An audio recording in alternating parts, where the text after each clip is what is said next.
My name is Sheila Foster, and I'm a professor of law and public policy at Georgetown University in Washington, D.C. I'm going to talk about how cities are paving the way for a just energy transition. Worldwide, cities are responsible for as much as 2/3 or 75% of greenhouse gas emissions. And in fact, residents of just about 100 cities account for 20% of overall carbon emissions, or our carbon footprint. In other words, a small number of large and affluent cities drive a significant share of emissions, as represented by the chart on the slide. This suggests that the concerted action by even a small number of local governments has the potential to significantly reduce national and international carbon footprints. Some would even argue that when the largest metropolitan areas set aggressive emissions reduction targets, they can rival the efforts of many nations whose economic output they match or exceed. There's a reason that cities are hotspots of the global carbon cycle. That's because a considerable amount of greenhouse gas emissions, and specifically carbon emissions, come from a range of local activities, infrastructure, and services. Local governments, and particularly here in the United States, operate and maintain a sizable fleet of motor vehicles, such as police cars and garbage trucks and buses. They employ huge workforces that can range from hundreds to the tens or hundreds of thousands, which depend on the size of the city. They own buildings, sometimes power plants, and other waste facilities. And all of these are significant contributors to greenhouse gas emissions. And local governments, of course, also spend a lot on procuring goods and services of all kinds that also generate greenhouse gas emissions. So perhaps it's not surprising that more than 1 billion people, or about 25% of the world's urban population, live in a city with a renewable energy target or policy. According to a recent report, in 2020 alone, more than 260 cities either set a new renewable energy target or passed a new policy. And more than 600 cities worldwide have targets of transitioning to 100% renewable energy. And these figures include about roughly half of the largest American cities that have adopted local plans to reduce greenhouse gas emissions and begin the transition to using renewable and clean energy by a set future date. Now, while this commitment by cities illustrates the potential and potency of local action, there are some challenges to this bottom-up climate energy action. And I'm just going to briefly mention two before turning to the ways that local governments are addressing these challenges in innovative ways. The first is scale. To meet the moment that we are currently in with regard to climate change, local governments must set ambitious enough goals for greenhouse gas emissions reductions and target those reductions to make a significant impact in the trajectory of climate change. And they have to set these reductions collectively, working across national borders. Otherwise, the goals and targets set by even a few large cities may not be enough. Second challenge is transition. Each local government must decide where and how best to target emissions reduction and renewable energy policies so they don't impose unduly burdensome costs on vulnerable populations like workers in traditional fossil fuel industries and low-income households that face higher energy costs in the transition to a more renewable or sustainable future. But the good news is that, as I will talk about, local governments have plenty of room to innovate in addressing the climate crisis and overcoming these hurdles and ensuring what some call a just transition to a sustainable future for our planet and for those of us who inhabit it. And I'll focus my examples on the United States, where local governments are taking unprecedented steps to respond to climate change and to catalyze an energy transition in a fair and just manner. And there are four areas that I will focus on in the next few minutes. And they are how local governments are setting ambitious goals and targets for greenhouse gas emissions reduction, how they're facilitating sublocal forms of distributed energy, how they're incorporating elements of energy democracy and energy justice, and how they're collectively acting across national borders. So first, I want to focus on what is the epicenter and perhaps the future of local action, and that is local efforts to decarbonize buildings, most of which in the US are under local control and represent a significant share of local emissions. And I'll first focus on the most restrictive law of its kind in the United States, which comes out of New York City, the New York City Climate Mobilization Act, which aims to reduce greenhouse gas emissions in the largest buildings in one of our largest cities. And then second, I'll focus on the effort by many local governments, large and small, to ban natural gas hookups in new buildings in favor of other forms of cleaner electricity. So consider first that emissions from buildings are responsible for about 70% of New York City's greenhouse gas emissions. Of course, not all buildings produce emissions equally. Existing buildings versus new buildings are the most significant emitter of greenhouse gas emissions. This makes sense because they're older buildings.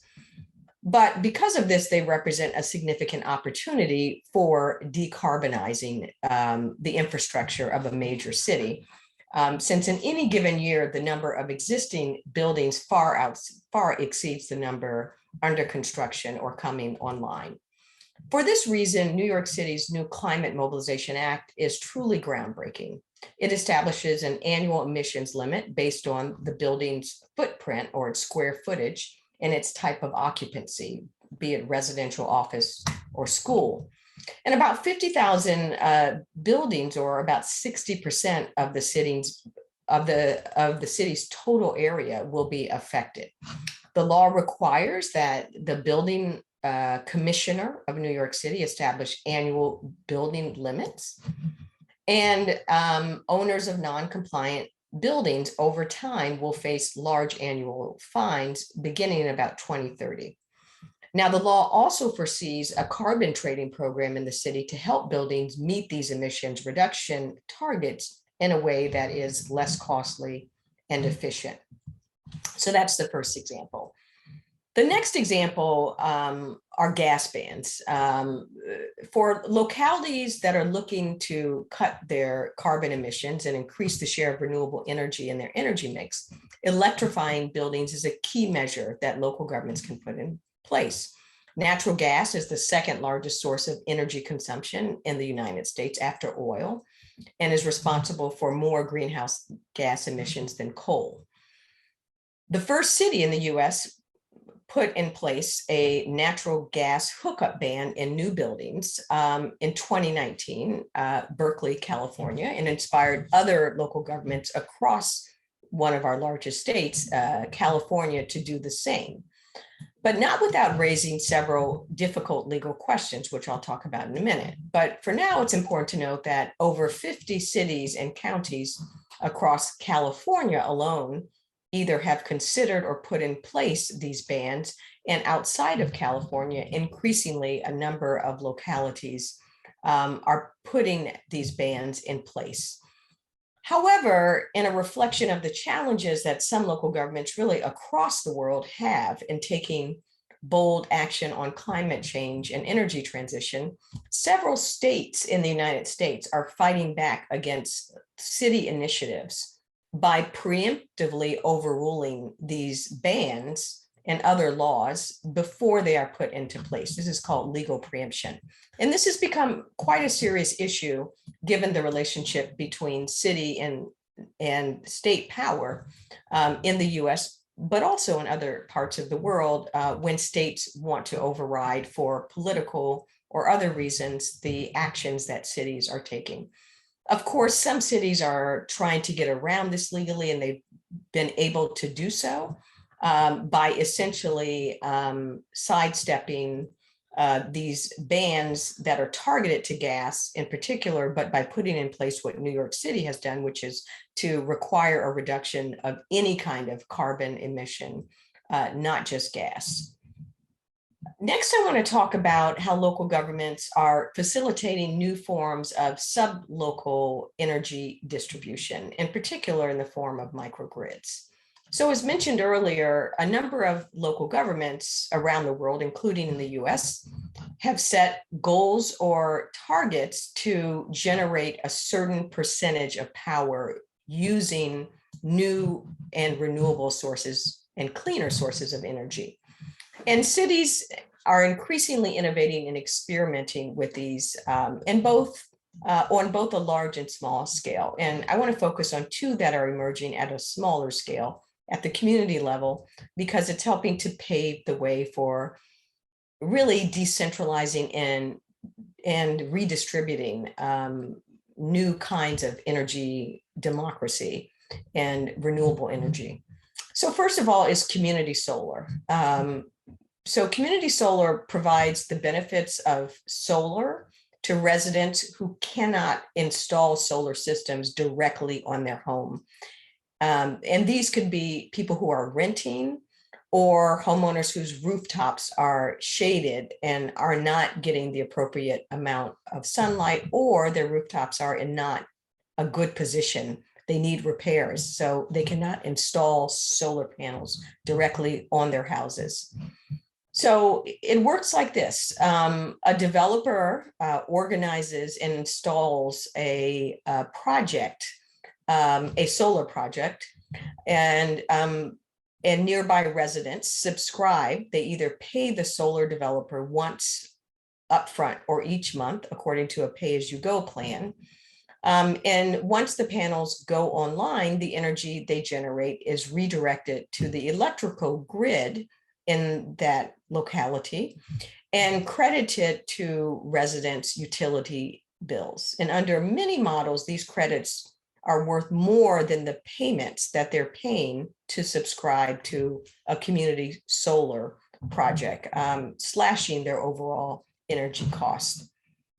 Now, these projects are located in about 40 cities right now in the US, including the District of Columbia, and are made possible by often state policies that enable them, that require utility companies to pay solar providers for the power that they generate. So these are increasingly coming online to help communities who otherwise would not be able to install panels directly on their homes for the reasons that I mentioned earlier. Some cities, like the District of Columbia, Washington, D.C., are going further by making sure that community solar is made available to low-income residents. Nearly 1/3 of households in the US struggle to pay their utility bills, according to the US Energy Information Administration. To make up for the cost of electricity, the agency says about 20% of these households forego necessities like food and medicine, while a significant number of them keep their thermostats at unsafe temperatures. And low-income communities of color, usually African Americans or Latino Americans, are hit the hardest. They spend a larger share of their income to power their homes that are often older and poorly insulated. So community solar aims to lower these energy burdens. And what the District of Columbia has done, it offers a successful example in its Solar for All initiative, aims to bring the benefits of solar energy directly to 100,000 low to moderate income families, including the Public Housing Authority, which is installing solar rooftops on the buildings of social or public housing. So these benefits will support up to 5,000 residents alone just in those public housing projects. Next, I want to talk about a microgrid and the rise of clean and smart community microgrids as another form of sublocal distributed energy generation that is paving the way towards a just transition. Now, microgrids are localized networks of electricity sources that can be individually controlled to ensure that they operate reliably when the overall grid or system goes down, for instance. A community microgrid is a coordinated local grid area that can connect multiple buildings, a city block, or a larger neighborhood, as shown in this slide. And these community microgrids represent a new approach for operating the electric grid in a way that is more secure, sometimes more cost effective, while providing communities, particularly the most vulnerable, with resilience benefits. One of the reasons these are arising on the scene is because many communities, what we call here in the United States, frontline or environmental justice communities, are particularly vulnerable to storms and to heat waves. And while installing microgrids in these communities face several barriers, including financing, and laws and regulations that limit who can own and operate microgrids, what we see in terms of local invention or innovation is that these obstacles that make it difficult to establish microgrids in cities and vulnerable urban areas are increasingly being overcome.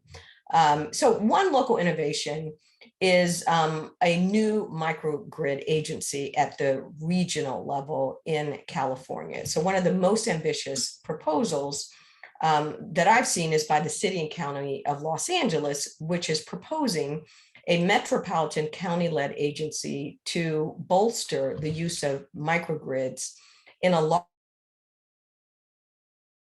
swath of California that encompasses about half of the state's population. And this regional public microgrid agency would act as a centralized resource to help local governments in this large area implement microgrids. And so it would serve cities, school districts, libraries, police stations, parks, and other places around local governments and places that serve the public. And the microgrids, again, provide grid services and flexibility at points of high demand. And they're becoming increasingly important as the US grid is under strain with extreme weather events. So that's one kind of innovation. Another kind of innovation in the microgrid space is that microgrids, as mentioned earlier, are rapidly gaining popularity among low income and communities of color, who are often on the front lines of climate change impacts as a means to support what some call energy justice or energy democracy. So many have viewed microgrids as a solution to building resiliency and encouraging more agency, more choice over the energy we use to power our world. One example is the Boston area, where microgrids are increasingly being considered as a way to prepare these high-risk communities for climate impacts like sea level change and, again, heat. One small city near Boston, a city called Chelsea, is putting microgrids specifically in environmental justice communities or their most vulnerable communities. Chelsea has experienced multiple power outages, such as in 2018, a power outage that left hundreds without air conditioning during one of the hottest summers. And then an October nor'easter storm that left many throughout the state without powers for days. After those events, both residents and public officials in this small city saw the urgency in establishing microgrids in their communities.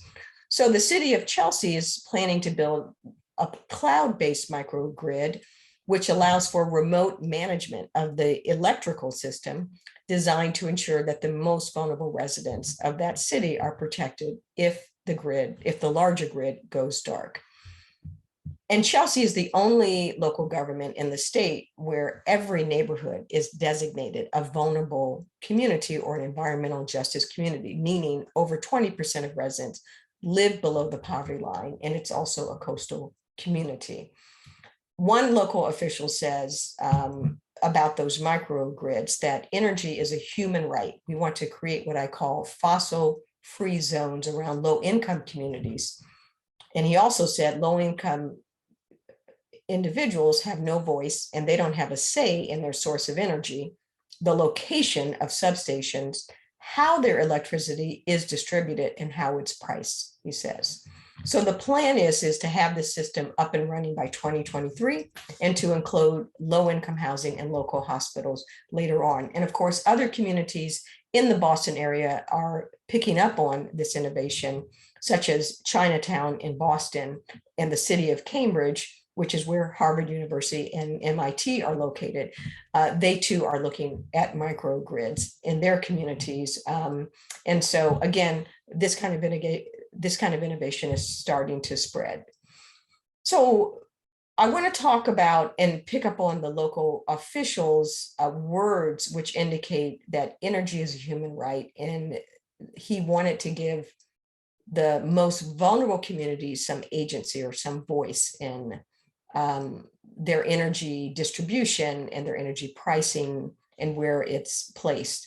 This is something that's increasingly being described as energy democracy. There's a long history, at least in the United States, of pushing policymakers to not address issues in isolation. So issues of climate change are not viewed in isolation from issues of poverty or issues of racial discrimination or issues of housing, poor housing or housing affordability.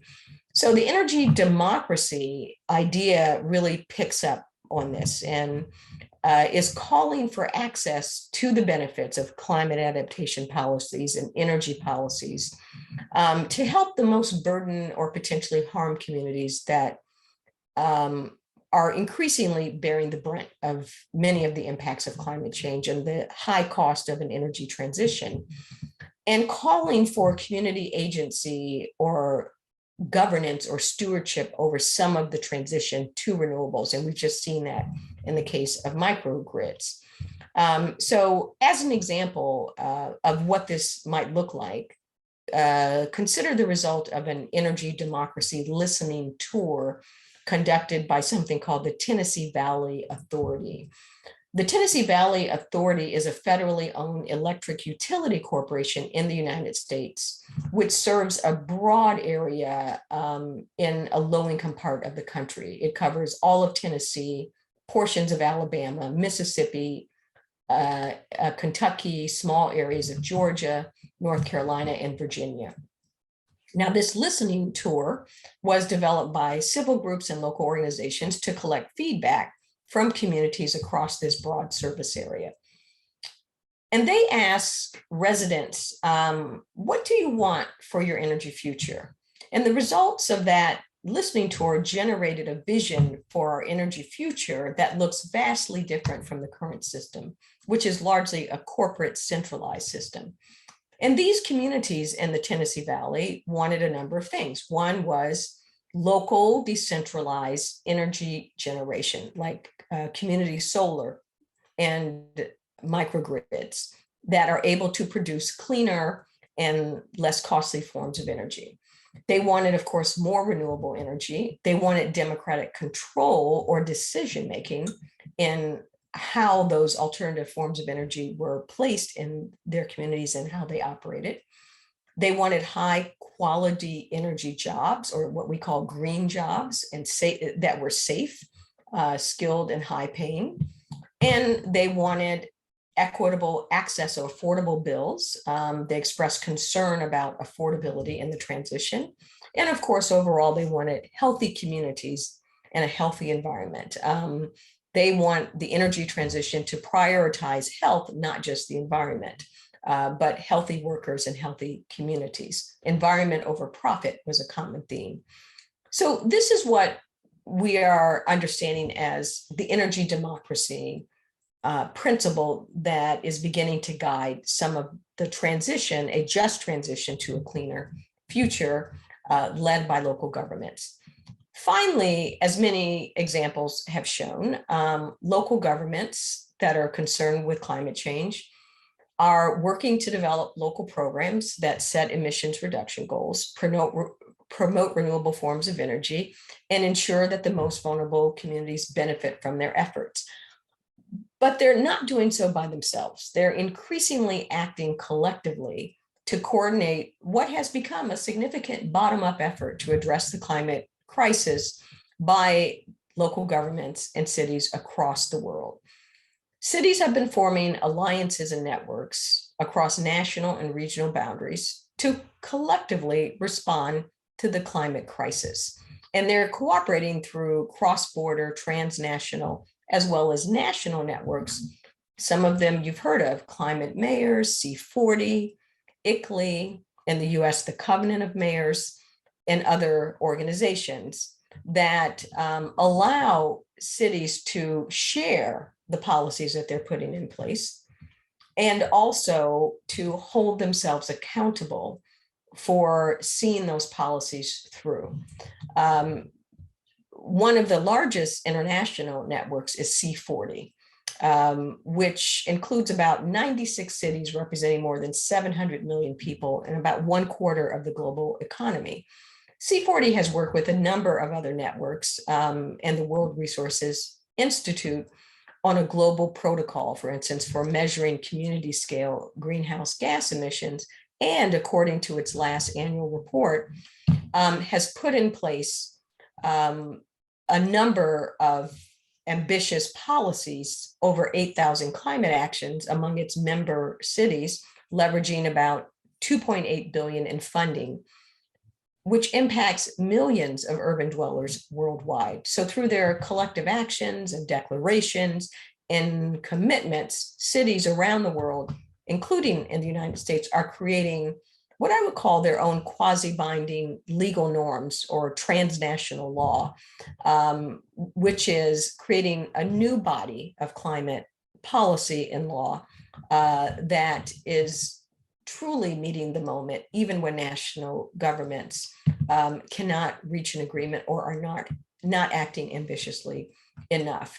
In this way, these city networks in the largely major cities that are engaged in much of this climate work around the world are acting as norm entrepreneurs for smaller, less powerful cities. And this is why we see convergence around ambitious climate and energy commitments in all kinds of cities around the world. And these are only some of the ways that cities can and have become central actors in one of the central challenges of our time, climate change. And they are truly helping to usher in a just transition to a more sustainable future. Thank you.